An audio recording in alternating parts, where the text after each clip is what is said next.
Busyness sabotages human potential. We don't think about the cost. 90% of the population overschedules themselves to the point where they have 7 or 8 hours of meetings. There is no time to do your work.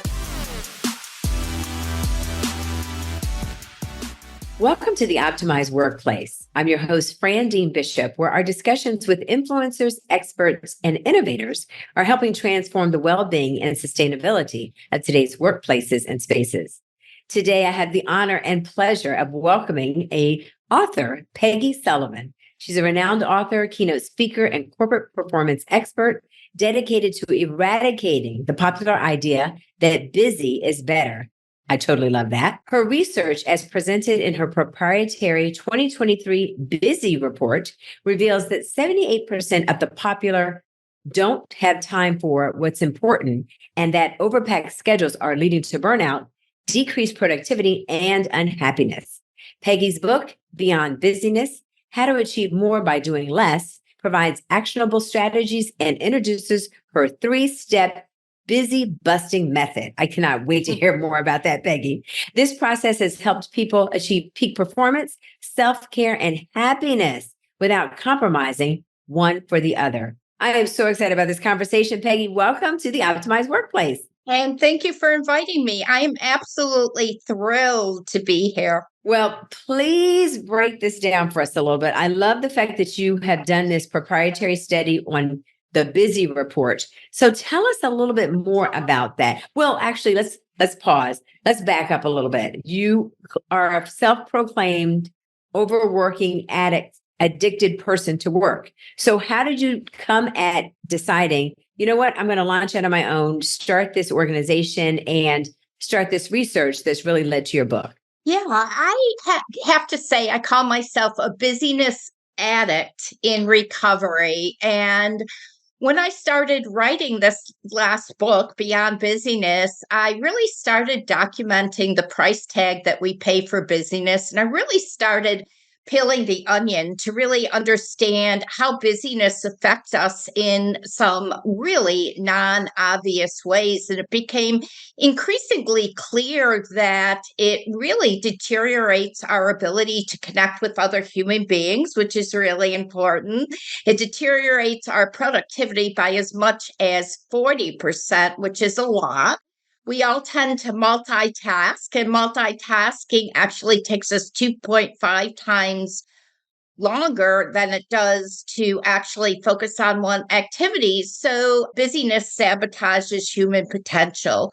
Our whole society teaches us that busyness is good. It's a status symbol to the point that people don't have time to talk. They don't have time to collaborate. They don't have time for social activities. And we don't think about the cost and the price tag that comes with all of that. I know for me, as a single mother, as a woman, climbing the career and really wanting to set no boundaries, no limits for myself, I kept on raising the bar and I kept on looking at growing and learning, but I always paid a price for it in terms of never having enough time to do the things that really lit me up and the things that I really enjoyed. And so I started testing processes with people on how we can get them to be more efficient, more effective, and more importantly than anything else, happier. And what I found was that there is a 3-step process that works really well. Step 1 is all about subtraction, and our plates are so full, it's just impossible to layer anything in. But what we don't realize is how much time we spend on low value activities. I often tell the story about my niece, Brianna, who's a school teacher. And once you go to school at 8 o'clock, 8:30 in the morning, your day is busy and you're hustling. So she gets up early at 5:30 to grade papers, to do her assignments, to do her paperwork, prepare lessons, all of that stuff. But for the most part, probably 3 out of 5 days a week, she ends up distracted on social media or making breakfast, or maybe this is the day she's going to curl her hair or put on makeup. And so she doesn't do her high value activities. And so what happens is she comes home at the end of the day, she still needs to get it done. And a lot of the challenges that we all are facing is that we habitually do these low value activities. 90% of the population overschedules themselves to the point where they have 7 or 8 hours of meetings. And so then what Mm-hmm. happens when you go to do your work? There is no time to do your work. So you do your work in between and after hours, and you just, kind of reround. So you said the first thing they need to do is recognize what in the three-step process? Is subtraction, and that is eliminating low value activities. And Okay. I have a tool that identifies 21 of the busy traps that most working people get into. And so this particular tool will measure your life from lots of different perspectives, because so many things add into it. If you don't get a good night's sleep and you're foggy the next day, that hinders, your productivity. If you Mhm. don't eat, there are so many different things besides the tasks that we do and how we prioritize. There's a new study that I just did that shows that the average employee, when they go to their boss and they ask them, "What are my priorities?" "I've got 12 things listed here." And the boss will say, "All 12? What do you mean all 12 are priorities? I got to have 3 or 4. I want to focus." They'll be like, "No, they're all 12." And that's a problem, That's because a great what point. happens is people are not focusing in on what's important. They're not making their world doable. I love the fact that you're focusing in on the high priority activities, because the high priority activities are really the ones that push the needle. It's all that little clutter stuff in between that doesn't do any good, and it just takes away your fuel and your energy. So let's focus in on that high priority. And what's your step 2 of the three-step process? Because busyness is addiction, my research has shown that the average person wants that same satiation, that same feeling of accomplishment and endomorphic rush. So the second step in the busy busting process is what I call mojo making. And that is, we tend to think that happiness, it's a thing, it's a destination. I will be happy when I finish the project, I get to the weekend, I get my new house, I get pregnant, I get married. And we don't realize that happiness is actually the small little micro things that happen in our days. And when we shift our mindset and create our own happiness rituals, we can actually trigger the brain to give us more brain power, more energy, fight chronic disease, be more productive. And so, step 2 is really a fun thing, and it's really just about mojo making. I worked at United Healthcare for quite some time, and I headed up the customer service department. And there's no harder job than working in customer service, especially when it comes to healthcare. And I had, 8,000 employees that were really struggling. And everybody said, you should get a new phone system. You should, take a look at processes. And I'm like, no, I'm going to focus on the people. And what we did was, 2 times a day, we did these breaks where we did happiness rituals.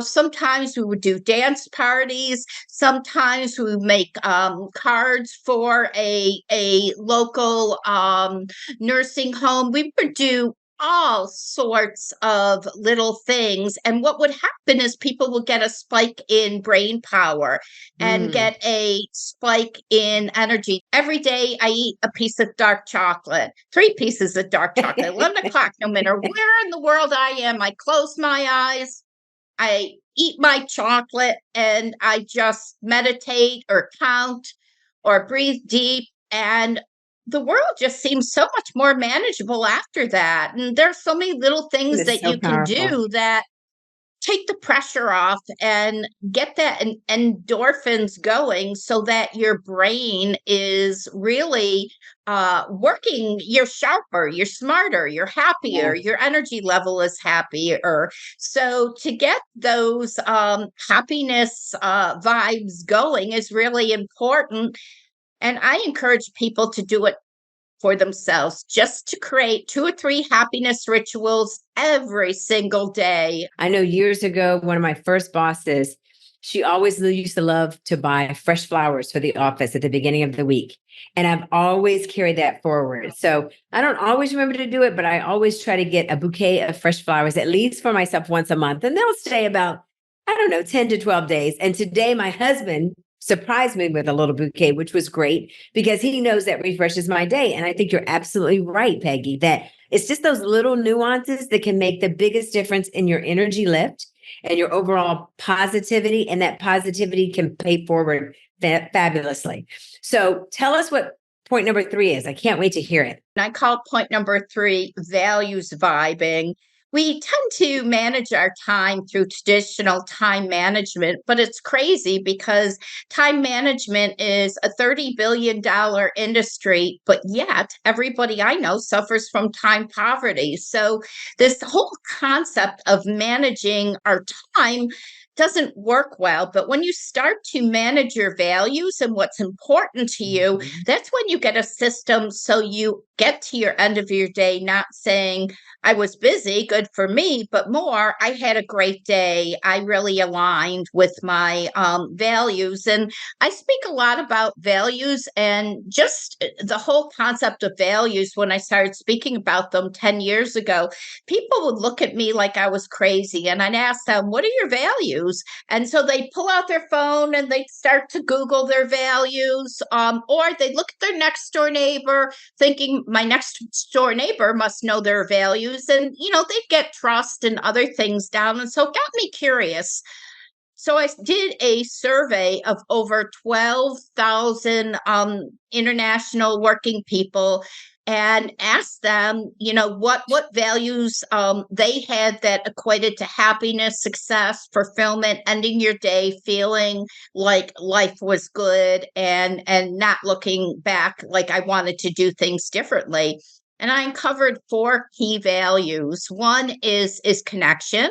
And making sure that you're not losing that connection, whether it's with the people at work, whether it's with your family, your friends, your yoga studio, that is really important. The second value that is really important is growth. And when we can stimulate our brain and learn something new, it teaches us resiliency, which is really important because the world is changing and happening at such a fast pace that when our brain gets used to growing and doing difficult things, it gets easier. I just started doing cold plunges and My husband loves those. He loves doing cold plunges. I love it too. And when I first started doing it, I'm like, this is crazy. But what I found was through discipline, I could do more and more and more. And it made me realize that that's what resiliency is. It's learning that you have done difficult things in the past and giving yourself that relaxation to work through it in a very thoughtful, strategic way.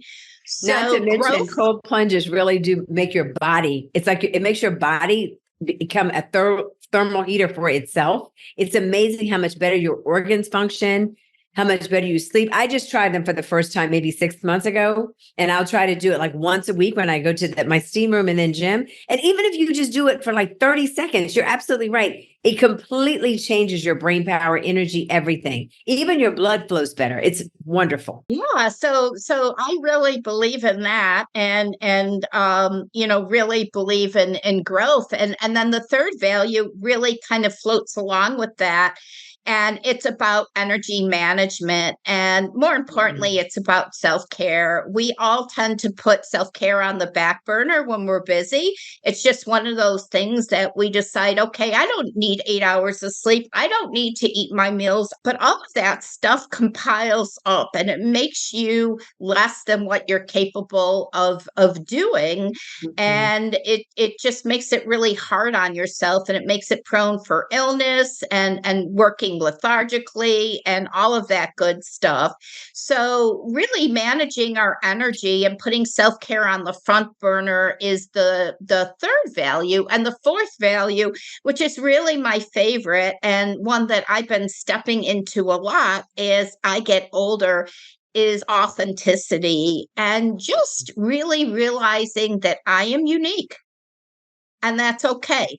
And that I don't let go of the things that I believe in, but I also listen to learn about other people and realize that we are so much better together. And when we support each other and we're open minded, we can usually get to a much better destination in the long run.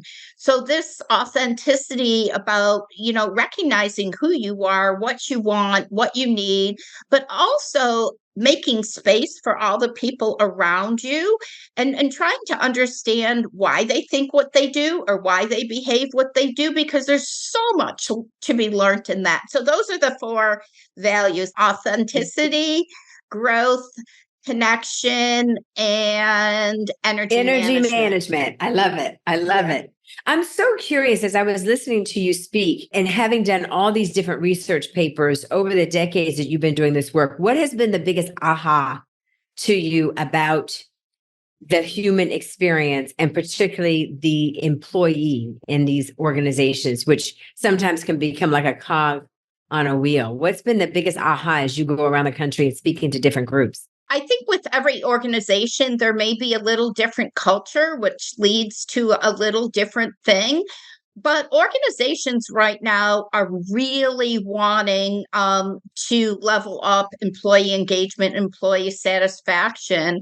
And so it's really important that there is this two-way dialogue between organizations and employees so that people can, really understand what are the things that they're doing that are low value. And that's kind of why I invented the Busy Barometer, because it lets you look at a group of 10,000 or a group of 500, and you can see what that group collectively is doing that is more low value. And you can then start to systematically eliminate it.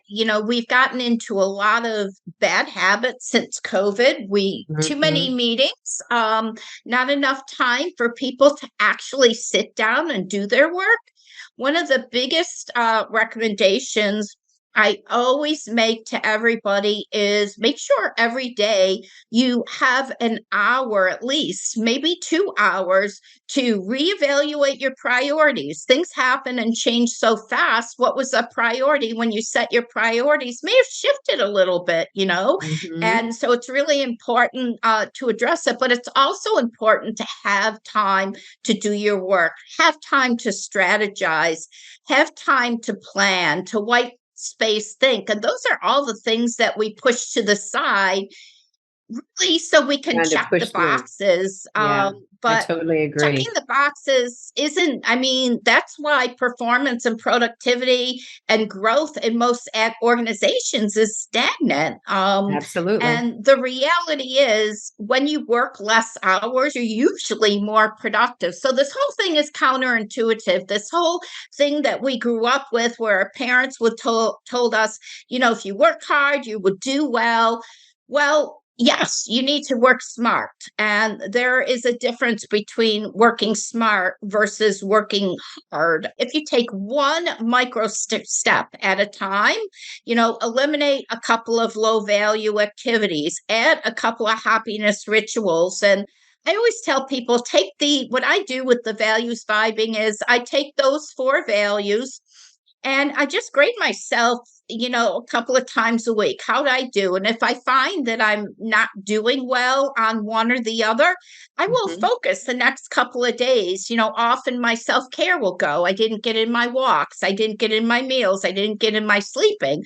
And then I'll look at myself and I'll be like, okay, energy management, you're not doing well here. So then Yep. I'll just kind of recalibrate and make it a priority. And I just think we It's control so our important. lives. We tend to But feel we like let things we don't. control us too. We allow external forces and things around us, like clocks and other people's deadlines and other people's agendas to control us rather than us controlling ourselves. And I think one of the biggest takeaways from what I'm hearing you say that's really resonating is that when you allow those small micro things to just drop into your day and you're not really focusing on the high value, you also delineate your ability to create and be creative and be innovative. And so many companies, that's their mantra. We're innovators, we're creative, but you don't allow people to be creative and innovative when you're just filling up their calendar. So this is a great place to shift gears a little bit. I'd love to just ask, I've been asking all of our guests on the Optimized Workplace this year that have been coming on with everything else that you have going on for your clients. What are you doing, Peggy, personally to focus on your own well-being this year? I'd love to hear from you on that. Yeah, definitely spending. I mean, I wrote a book, and so I carved out a lot of time to write a book. I love to write. It feeds my soul. I also love to public speak. And so I'm doing a lot of speaking, and I happen to work in an industry that I love. Speaking and consulting. It just lights me up, and it lights me up because it works. And when you can help people, improve their productivity and their profitability and their happiness, and put in less hours, it's usually something almost everybody is into. I'm a fur baby lover. I have a 22-pound cat. His name is Oliver. I walk him every night in a stroller. He walks for a couple of blocks and he's in the stroller for a couple of blocks, and we solve the problems of the world. And it's great, great fun. I love it. So I love doing that. Yeah, I love doing that and working out. I love working out. I try to work out 6 days a week and just move and stay active. And I tend to just get into a rhythm where I'm just as important as the things that I need to get done. And when I realize I place myself as a priority, I am so much more effective and efficient and effective. I don't get in my own way as much as I used to. I love that. I think that's a fantastic place to end. This has been a phenomenal conversation. I love the fact that you do things to really nurture yourself, nurture your self-care, and that you can't talk the talk without walking the walk. It's so important. And that just makes me think of something I told a group last week I was speaking with, is that take time for walking meetings. Like, people don't get outside. Your teams aren't getting enough vitamin D. So get out, get creative, get some of that vitamin D in. But I love the fact that you hone that all the way in everything that you do. Peggy, this has been a fantastic conversation. Continued success to you. All of the information about Peggy and her book will be in our show notes below. You can find her on the web. You can also find her on LinkedIn. And as she said, she's got a lot to say around busyness that can really be helpful to corporations and their employees. So thank you, Peggy, again for joining us. Thank you for having me. It's been a lot of fun, and busy isn't better. Actually, less is more. I love that. And remember, this is the Optimized Workplace. I'm your host, Frandine Bishop. And as Peggy pointed out, it's many, and that's small, monumental moments throughout your day, happiness moments, let's call them, that will make the biggest shift in your life. Take care, everyone.